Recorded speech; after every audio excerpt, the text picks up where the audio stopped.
Well, hello, hello.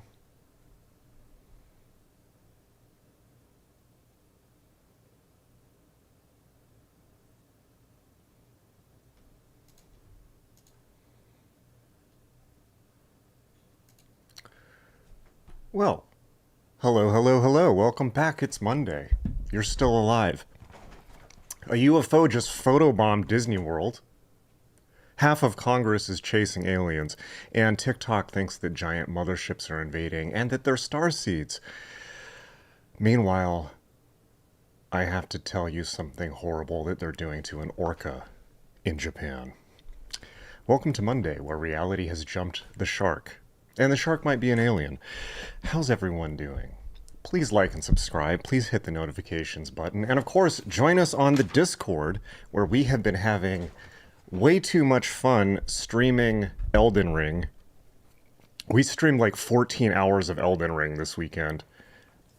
I'm into it. Temple loves it. Lots of great tips from everyone. Occultology, Alex, everyone was pitching in, trying to teach me, the old boomer, how to play Elden Ring, and I quite enjoyed it. But this is escalating quickly. Apparently, according to the people in the PlayStation chat, there's a game called Umamise or something like that, which is a game in which you race anime waifus like horses. I have no words for this, but probably we're gonna stream it at some point once that goes on sale. What can I say? We call this audience capture. Stream video games, they said. It'll be great, they said. It's a great way to connect to your audience, they said. Well, a month later, anime horse waifus. All right, let's get straight into the news, shall we? UFOs have been seen hovering over Disney World's Epcot Center, but there may be a simple explanation for it. We don't want a simple explanation. We want a complicated explanation. Here you go. That's the UFO.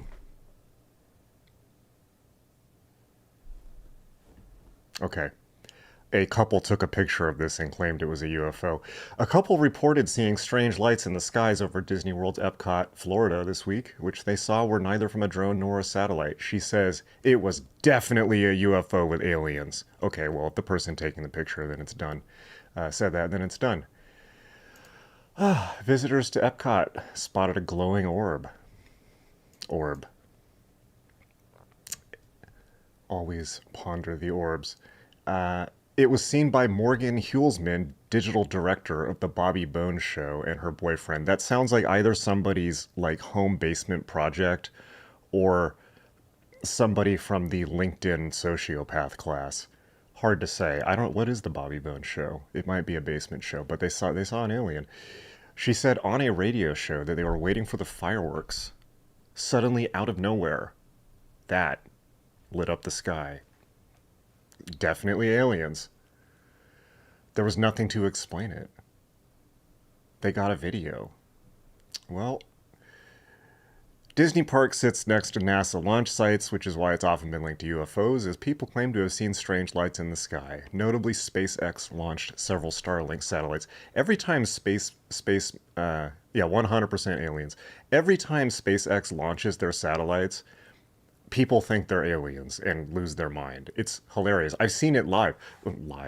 I've seen this in person in Echo Park in Los Angeles when it was one of the first times they launched Starlink satellites, and everyone was losing their mind thinking that we were being invaded by aliens. Oh, there's a video. Oh, here we go.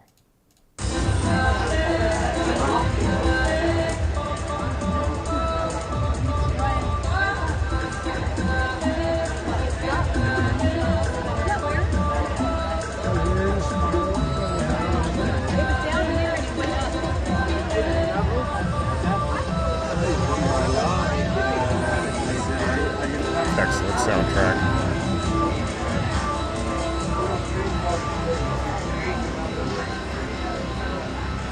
Good evening. Tonight? Was that the UFO talking? Definitely aliens, as you can see. 100% confirmed LMAOs for sure. Well, that's not all the alien and UFO news today. We've got lots.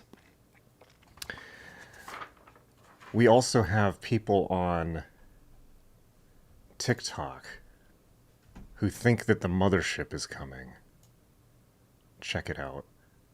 Since most of the people on this sub aren't on TikTok, it falls onto me to keep you informed about the newest TikTok idiocy. Yes, I can sympathize with this position. Temple has been going through TikTok and finding ridiculousness so that I don't have to and you don't have to, so please thank her. It's been trending on TikTok that an alien mothership is heading towards Earth and will arrive by November. It would be hilarious if it announced that it was coming in 2 weeks. Like Trump always says that everything's in 2 weeks. You can expect progress in 2 weeks. Aliens are coming in 2 weeks. Now anyone with half a brain will know that this is fake. However, the folks on TikTok, of course, are extremely gullible, and as such, lots of people are taking this seriously. Yes. This person likes TikTok. Okay. I can't believe I even have to say it, but there is no alien mothership heading towards Earth. What's actually happening is that an object was discovered to be entering our solar system. That's literally it. And yet, as so often happens, the folks on TikTok are going from 0 to 100, without getting proper context. I'm beginning to think that TikTok, but hear me out, guys. I'm beginning to think that TikTok may not be a good source of information. If they go from 0 to 100 on this, what else? Oh, politics. Right, okay. Politics and anti-Semitism, that's what you can go to TikTok for, and claims that motherships are coming here.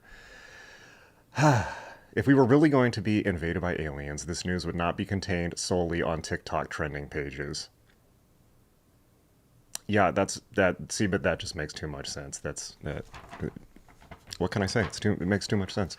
All right, but people on TikTok and random theme park goers who have radio shows are not the only people freaking out about aliens. It's also the U.S. government. Let's see what Tulsi Gabbard has to say for herself. She has her and JD Vance. There's JD of the large purple face, are way into aliens. They have both admitted that they have more than a passing interest in alien life. Let's see. What do you have to say, Tulsi? UFOs. There's been a lot of... My husband is in the corner, for the record, pumping his fist right now that you're asking this question. So, I mean, is there anything... We've had some declassification of some very strange videos that look like they are, unidentified flying objects. Is there anything in the files that you think you could find or you have found? Nothing that I'm prepared to talk about today. Ooh. So watch this space. Say what? Watch this space. We are I'm just going to say this. We're continuing to look for the truth, and share that truth with the American people. The truth is out there. Yes, it is. So do you believe that there could be aliens? I honestly, like, my personal belief. I have my own views and opinions. Right. In this role, I got to be careful with what I share. Very interesting. and I'm laughing. My husband's laughing in the corner because we have these same conversations, and obviously I don't share any classified information. Outside of my building with those who have clearances, but this is fun that he's here to watch this right now. Because it's so interesting. I think it's one of those burning things. Of course. This is like when people are interviewed about Hollywood movies and they've been coached in the art, as clearly she has, coached in the art of saying nothing while sounding profound. Something like, it's like you watch actors, let's say like they're interviewing Robert Pattinson for the new Batman movie. And he's like, oh yeah, they were great to work with. It was incredible exploring that world and, telling those stories. And the director is just such a genius. And I can't wait for how the fans are going to react. It's just like complete non-speech. That's what this sounds like. Grew up with. Of course, yeah. There are a lot of questions And there's a lot that's been put out there, and there's, I'm still going through and looking through what do we know, and what is it that we don't know. And the New Jersey, the strange objects over New Jersey were drones. I still have a lot of questions around that. Yeah. I've heard what the public official line is. I just personally still have a lot of questions that are unanswered. Yeah. Because it wasn't just New Jersey. It was happening in different parts of the country. Oh, really? Yeah. Huh. And we had the Chinese spy balloon. I mean, who knows? Chinese spy balloons. Well, there you go. I mean, it was... Wait, what the? Suddenly the 80s and Trump merged all at once. That was a bit too much. Let's see what Vance has to say on the Ruthless podcast. Anyone, I haven't watched this yet. Anyone want to take bets on if he will give a non-answer or not? See, I have a general rule of thumb with UFOs. If they're telling you to look up there, they're probably distracting you from something down here. That's my rule on UFOs. Maybe, maybe not. Or maybe they're real. I don't know. Let's take a look, shall we?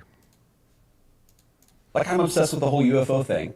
What's actually going on? What were those videos all about? What's actually happening? I haven't gotten to the bottom of it yet, but we're only 6 months in. We've been very busy. That's actually the August recess is in part me going to try to dive to the bottom of the whole UFO thing from last year. So I mean, you got to have us back. Okay, I'll let you know. I'll let you know. We'll help you go through the whole Roswell situation and everything. Yeah. He's a big UFO guy. So. I am. I've been to Roswell. Have I've done you? the tours. I've done the whole thing. Did you see any aliens? No, I saw the hangar where they were. No, I got the whole dime store tour of Roswell. Yeah. They're a little bashful about it now. Okay, so we'll have to check back on that. But if you need to take me to Area 51, This literally feels like I'm in like a frat house initiation and these guys are all about to whack off on a piece of bread. It gives that vibe. I'm happy to. Okay. Don't Once I get to the bottom of it, Okay. if there's anything there, I'll make sure you're the first to know. Don't take any of these guys. He's offering himself for an experiment. Don't do it. I'll take Smug to Area 51. Yeah. That's content and With ratings. the sunglasses. I'm sure it won't raise any alarm bells when we roll in. I love it. There you have it. Way worse than Tulsi Gabbard's answer. Aliens, the kind of security guarantees. Quiet. Hush you. Hush. Shh. Shh. Shh. Okay. They're not the only government officials that are now talking about aliens. I noticed, by the way, that the alien stuff really peaked around COVID. Coincidence? You be the judge. But as I say, when they're telling you to look up, you should probably see what they're distracting you from down here. Florida Congresswoman shares her Air Force UFO story and claims lawmakers have seen evidence of interdimensional beings. Okay. This looks a bit more substantial. Okay, this is Anna Paulina Luna. Oh, this was on Joe Rogan. This congresswoman told Rogan about a strange airspace incursion while she was serving in the Oregon Air National Guard that she believes was an unidentified aerial phenomenon. The pilots who witnessed the incident allegedly refused to give her more information about it other than to say they couldn't identify what they saw. She has been outspoken about UFO and UAP transparency during her time in Congress, leading a task force to push for the declassification of possible government intel. Well, that sounds exciting. She also alleged that lawmakers have been shown evidence of, quote, interdimensional beings. Wow, so now they're interdimensional. Well, that's exciting. The government's talking about interdimensional. Credible people have reported that there have been movements outside of time and space. Based on the photos that I've seen, I'm very confident there's things out there that have not been created by mankind. Holy shit. This is actually kind of substantial. This is exciting. Is she completely full of it? I don't know. But she's talking about things from outside time. There are movements outside the circles of time, says the U.S. government. Wait, okay. Well, she's been known, according to the press, she's been known to peddle conspiracy theories, according to People, which literally means about as much as calling somebody far right these days. It's just like, okay. And she wants to carve Trump's face into Mount Rushmore. Meh. Is the U.S. government? I mean, we have the best Air Force, and we're all over the world, so we have bases all over the world, so we're probably more likely to see stuff, but I don't think we're the only people that report this. What do you think UFOs are? Do UFOs exist? Are they interdimensional time hoppers? Are they actually here? But I'm not going to say anything. I'm sorry about this one, guys.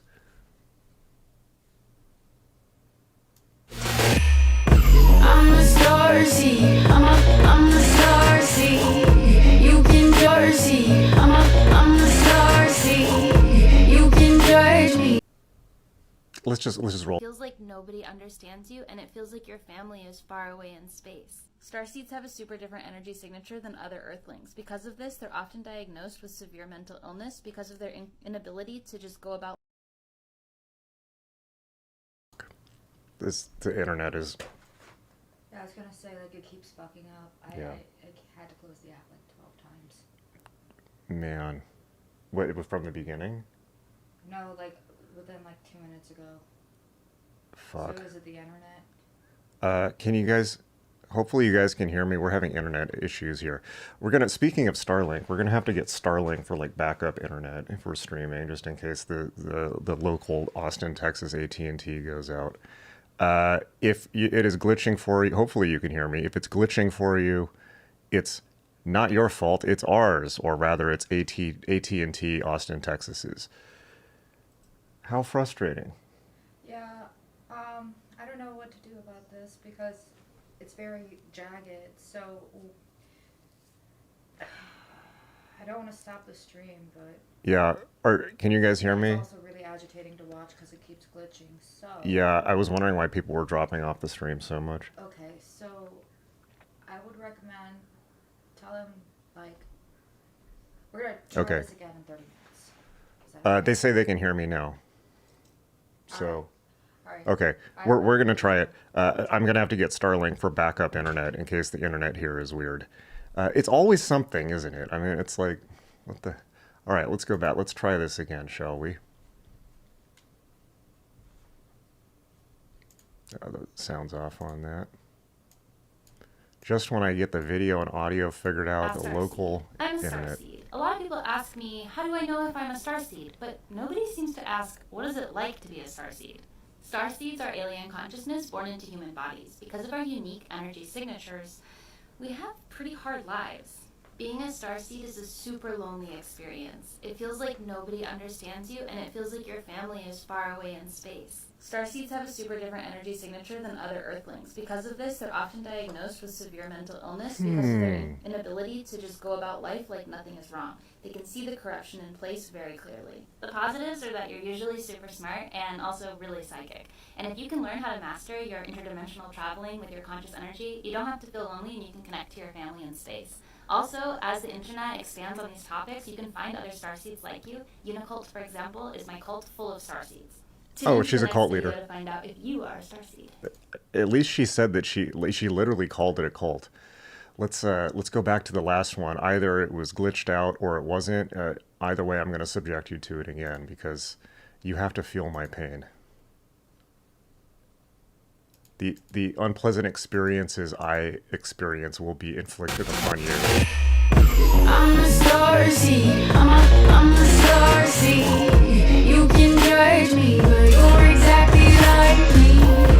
We all come from a unified energy.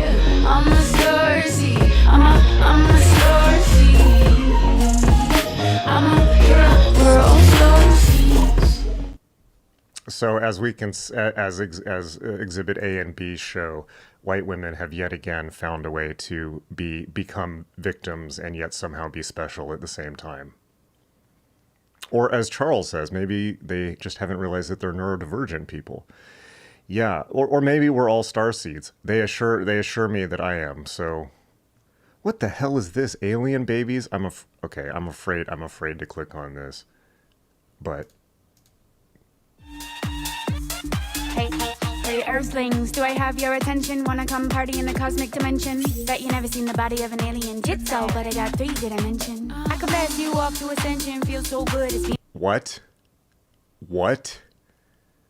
I'm having flashbacks to Total Recall. Beyond comprehension. Making love in a light vibration. Take you on a ride in the night illumination. No, thank you. Excuse me, do I have your attention? JK, you don't gotta hide your obsession. Alien girl, worldwide sensation. Play my song in Stargate stations. I know you think about me all the time. I'm a space goddess taking up the space in your mind.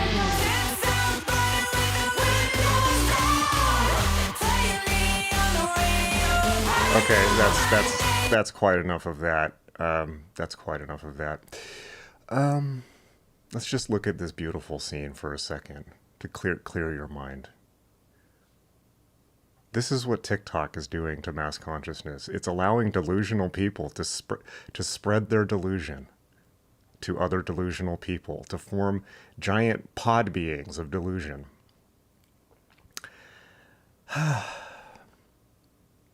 You know, I was thinking about the internet and how dangerous it is and how it's gone, and how Temple and I were watching we like to watch police body cam footage.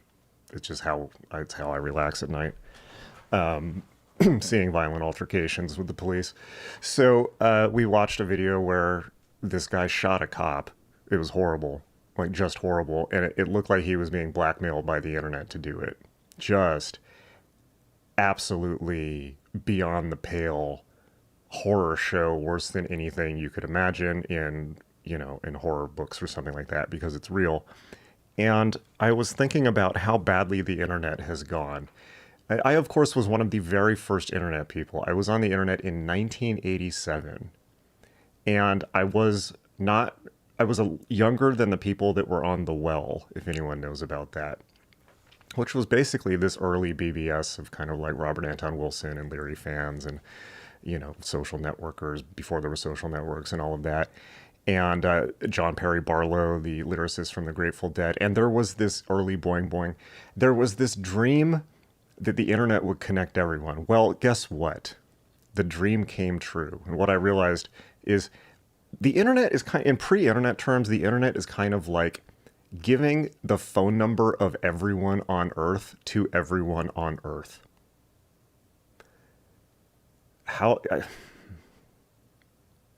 Yeah. So we're all starseeds. All right, well, that's pretty bad. But, of course, it can always be worse.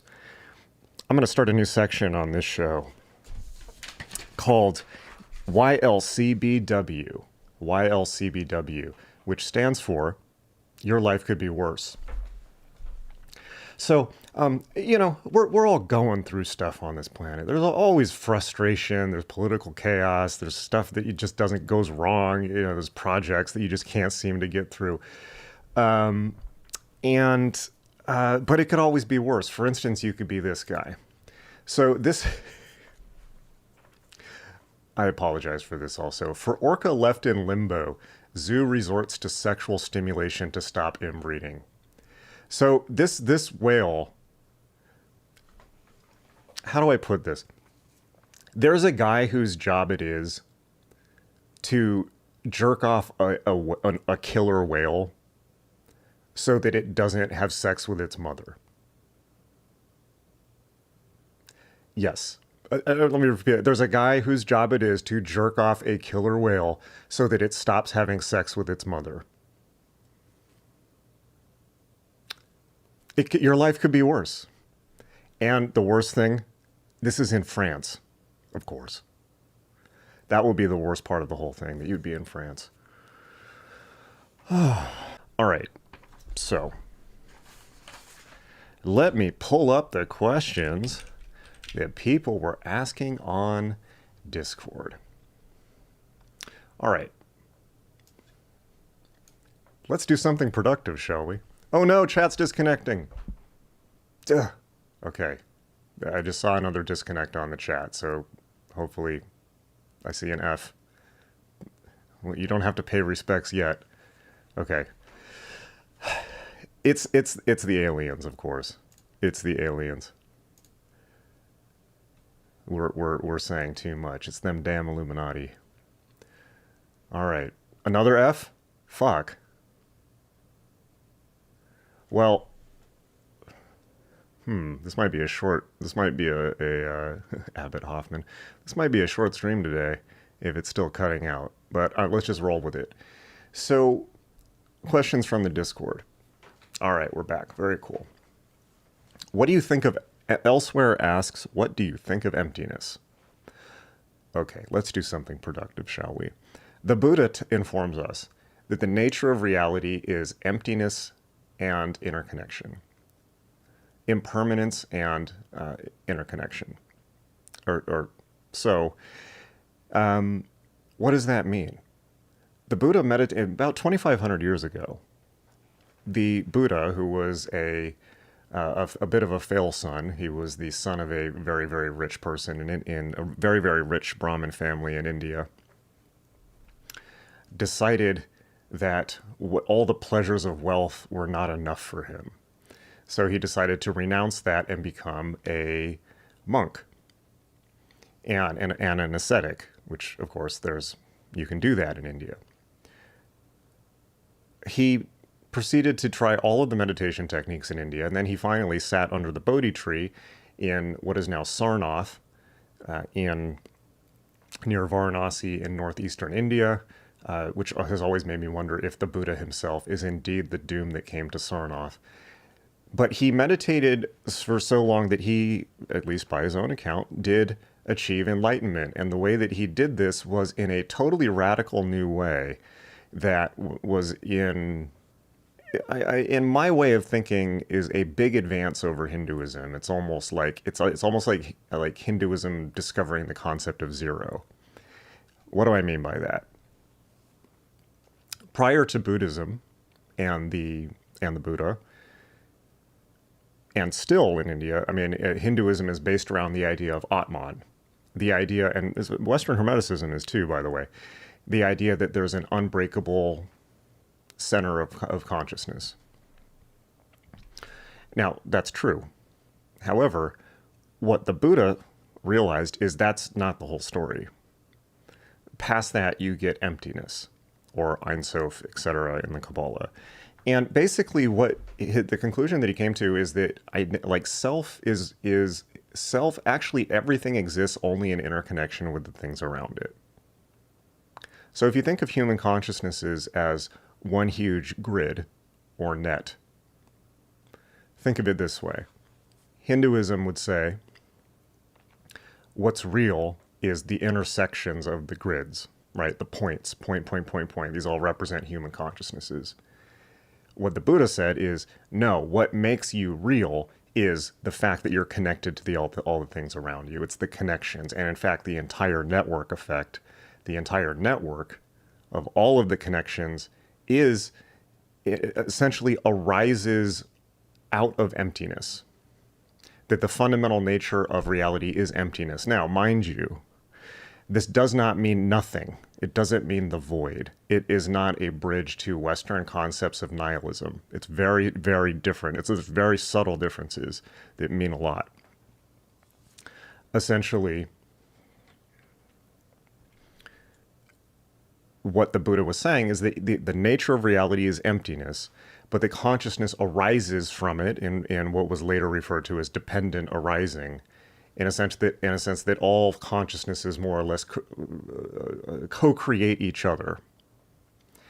And from that understanding of reality, Buddhists stop focusing on themselves so much and trying to find some, ultimate self to become, or some fundamental base of their own self-reality. And that instead, I'm gonna block the chat, guys, because I'm getting a little distracted by the chat. And that instead, what is important is the entire network, right? It's the connections with the people around you. That's what's important. And not only is that what's important, but that's what makes you real. In the Buddha's way of thinking, if you were alone, it's like basically if a tree falls in the forest and no one's around to hear it, it doesn't matter and it didn't happen, more or less. So what do I think of emptiness? I think, at least from a Buddhist framework, it is the fundamental nature of reality. Emptiness, impermanence. essentially you can look at Buddhism as an orientation towards time. It is an admission that everything is in a constant state of flux because it exists within time, except apparently UFOs, which according to at least one person in the U.S. government, exist outside time. And Kenneth Grant says that too. So, if Kenneth Grant and the U.S. government agree, then, I mean, there you have it. So that's how I feel about emptiness. Next question from the audience, or from the Discord. Do I have opinions on Blavatsky and theosophy? How important is she to the American esoteric tradition? Also very good question. Real simple. We wouldn't be here without her. Helena Blavatsky was a Russian psychic who started the Theosophical Society in 1875. That marks the beginning of the explosion of interest in new consciousness, New Age tech, what we now call the New Age. The impact of theosophy cannot be underestimated. Really, I mean, it was a big deal in Victorian society. And if you go back and read some of that stuff, not as much ISIS unveiled, but The Secret Doctrine, that shit is batshit insane. And by batshit insane, I mean, again, Kenneth Grant level, just esoteric, bugaboo, wild madness. It's great. I like that stuff. I tend to read that stuff like I used to, like comic books, right? It's entertaining. It's not really going to teach you anything about magic, but it'll get you in the mood, The best thing that Blavatsky ever wrote was The Voice of the Silence,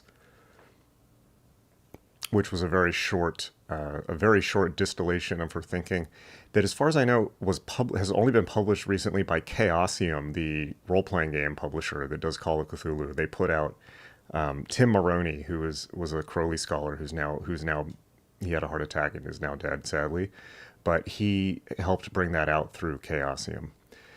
Definitely, Crowley also had a commentary on it, which is pretty good. Check it out. Now, that said, the theosophical tradition is much closer to, and in fact is, the New Age Wu tradition, and is not Hermeticism or magic. The Golden Dawn happened. The Golden Dawn opened shop, shortly thereafter, I think 1888. And that was much more of a Masonic Western ceremonial order that was not into the flights of fancy and the esoteric boogaboo. They had their own version. And it was in many ways a reaction to theosophy in that they wanted to actually do stuff and actually have something that is real and of historical value rather than a channeled document. Now, of course, a certain bald somebody later had his own channel document. But in terms of, so then in terms of how important is she to the American esoteric tradition, I have three answers. One is she's not important for Hermeticism and Western magic. That's an older tradition, right? And so the type of magic I teach really has nothing to do with Blavatsky. She is important to the New Age. She's also important, very important, for the Western interest in Eastern religions, which would not be nearly the same level. And of course, now we can read her stuff. Like she was saying that she was getting channeled messages from Tibetan Ascended Masters and things like that. I'm not saying she wasn't, but now we can actually go to, you can actually meet real Tibetans now that after the post-communist invasion. So she's not a place to go to for academic rigor. Let me put it that way. So my third answer, however, is just on a cultural level, the impact of theosophy created the playing field that we are now in. Now, I'm not going to carry a torch for theosophy. If you look at the post-Blavatsky, I think Blavatsky was great, but if you look at some of the post-Blavatsky people, Alice Bailey was a hardcore stealth communist, for real.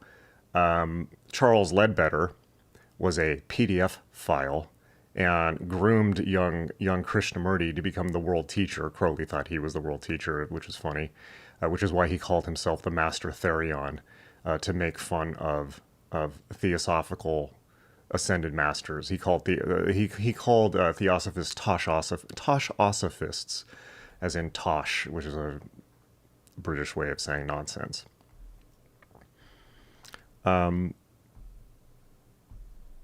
So yeah, but very important. So yeah, the post-theosophical stuff. Like there was a point with theosophy where they were taking over part of India, which is insane. And they actually had this plan to front a world teacher, essentially to take over the world. It's like just some straight bizarre comic book James Bond stuff. That probably was not a good idea, particularly since the person that they were going to prop up for that was being Chestered by Chester the letter, you know what I'm saying, was being Chestered by C.W. Ledbetter, allegedly. And it kind of fell apart after that. And of course, because of that, Krishnamurti said, F all of you people. You guys are insane. You're talking nonsense. And then he went on to be his own type of spiritual teacher. He broke from them and then individuated himself and established his own spiritual teaching, which was basically non-duality and grounding people in the reality of what is here now. And I'm very inspired by that, and that is how I tend to teach. You know, it's not about, as I have a giant alien behind me, it's not about these theosophical flights of fancy, right? Or thelemic flights of fancy, or whatever, what have you, or reconstructionist flights of fancy of the Northern tradition, or Wicca, or whatever that is. That is not interesting. What's interesting is your life and what is happening right in front of you right now, because there's more magic in what you are looking around at right now than you can ever fathom. If you think about the processes of how all these things move through time, if you think about the whole microscopic levels of bacteria they're living out, you know, you have whole colonies of bacteria and little mites living on your face, living out their own dramas, you know, and you never think about that. And then forget about subatomic and all of that, and the fact that, you know, who knows? I mean, like the universe we now is so gigantic and we are so inconsequential. Our knowledge of the universe is it is impossible for the human mind to fathom how large it is. So all of the magic you need is right here, right now. And frankly, you don't even need to make any supernatural claims at all in doing magic. And so I think that one of the things that the chaos magic was reacting to was this idea that you needed ascended masters or something like that. But, you know, so I would say that Blavatsky gave a distorted, weird, science fiction-y read of Eastern religion. But in doing so, she opened the door to it more to come to the West. So that's good. All right. All right, and then we have another question. What is meant by binding or integrating the opposite while setting our will? Ah, good. This is something I address in the Adept Initiative, which if you haven't taken, you should. It is the best class at magic.me, particularly now that it's been remade.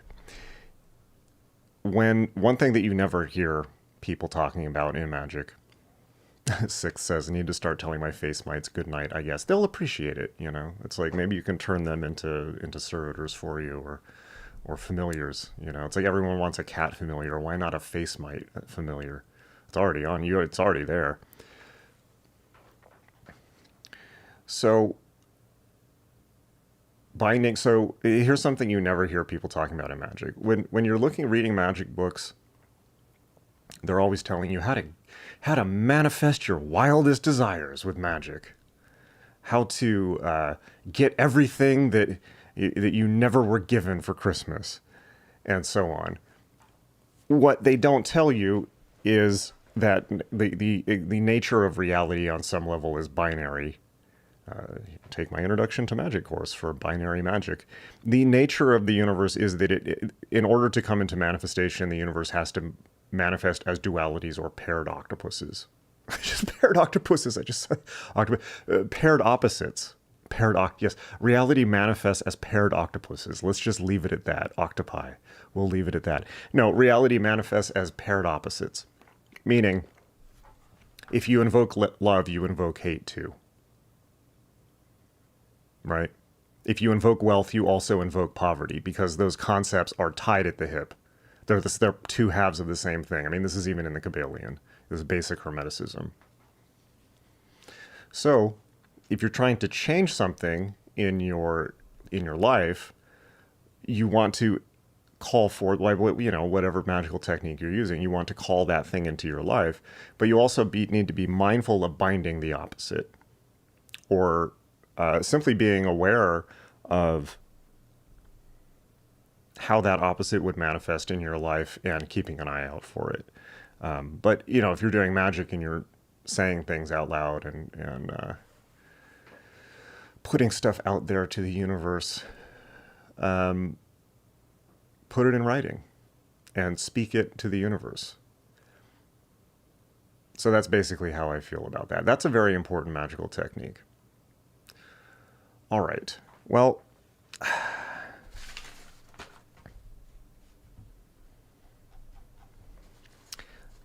there's our questions from the Discord. And yeah, what have we covered? Basically, everyone wants an escape. Everyone wants reality to be something that it's not, right? UFO believers want off-world saviors. Politicians probably want distraction narratives, like, for instance, UFO ones. Starseed girlies on TikTok really want to be special, and for you to join their cult, apparently. And as far as that orca, well, you can yeah. All right. And you want to take classes at magic.me, my school for magic, meditation, and mysticism, where you can learn everything from chaos magic to hermeticism to astral travel to I Ching, tarot, Enochian magic. It's not just me teaching. We've got Lon Milo Duquette there. We have Mickey Pellerano teaching the astrology of wealth. Mickey and Lon teaching the magic of tarot, the best course on tarot ever done by Lon, the master. We have my own mastering meditation if you actually want to learn Eastern meditation techniques, because believe it or not, me, the guy that talks about people jerking off killer whales on YouTube, I myself have actually been up to the Himalayas and been initiated by the Ascended Masters. You think I'm joking? I am completely 100% dead serious. I went and met them. But, that just is what it is. That's why I'm so special. I'm like a starseed. All right. So I have teaching credentials in Hermeticism or Theosophy or Hinduism or Buddhism or whatever martial art you want to throw at me. I've trained in it. And I will say this. Blavatsky has her stuff, but even Blavatsky had no idea how deep it really goes. It's all real. In terms of magic, yoga, the powers of the human mind, secret societies, secret hierarchies, that stuff's all real. Aliens, I have no idea. But the claims they make in occult books, including the claims of efficacy of occult rituals, very real. The efficacy of yoga, very real. Even some of the most wild claims, check out, although when you read them on paper, they're distorted and not like the actual experience. So I leave you with that. It is what it is. Lots of love, everyone. I will see you on tomorrow at 7:30. And I am not going to tell you about my initiations. Sorry, it's secret. All right.